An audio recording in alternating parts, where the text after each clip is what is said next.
Let's get on over to Fox 35 Storm Team Chief Meteorologist Jayme King. You've been tracking the tropics and it's pretty busy out there. Hey, Kristen, yeah, it's ablaze and not shocking, really. I mean, it is that peak of the season now, and Mother Nature doing what Mother Nature does, and that's produced a lot of tropical systems around our neck of the woods. Let's take a look at what's going on. The last advisory on Nicholas was issued at 11 p.m.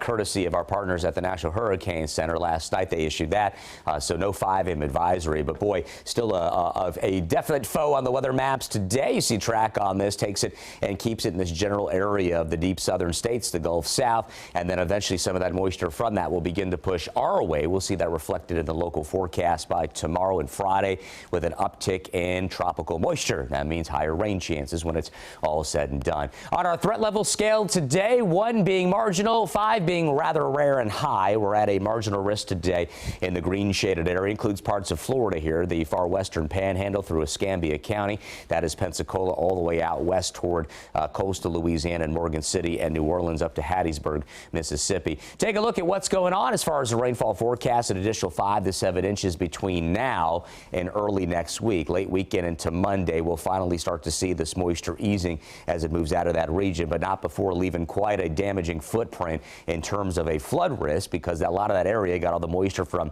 big Hurricane Ida just a couple weeks ago. So it is saturated on that neck of the woods there. We've got some 70% chance of development next 5 days with the feature east of the Bahamas, 90% for an African wave that has moved off. The thing with this is that typically when these systems get that strong, or the potential to get quite strong, say we're dealing with a Cat 2 hurricane a few days from now, right? It could develop quickly. It has the chance and really wants to rotate a little bit more northerly. That would keep it clear of the islands and obviously the continental United States. But if we have high pressure on top, sometimes the high can smash it down and keep a lid on it and keep more of a kind of southern path here toward the islands and closer to us. Not saying that's going to happen, but it's one of the things we're going to watch for you here in the Fox 35 Storm Center. Right now, as we're tracking some showers and storms, locally we've had a few showers come in and pivot in off the Atlantic. Otherwise, it's quiet now. We've got 70s on the local map out the door and all across the state of Florida now.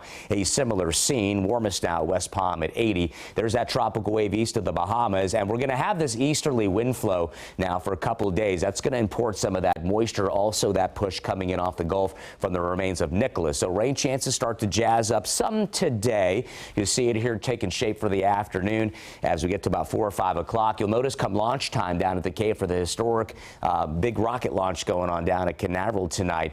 Nothing really going on in the 8 o'clock time frame, so that's good. But by tomorrow, we're talking about the push of moisture coming in and off the Gulf, so a higher rain chance. There are some cloud-to-ground lightning and rather heavy tropical downpours. So a chance of a weather go tonight, talking about an 80% chance here. So it looks good for a launch, as the modeling just showed.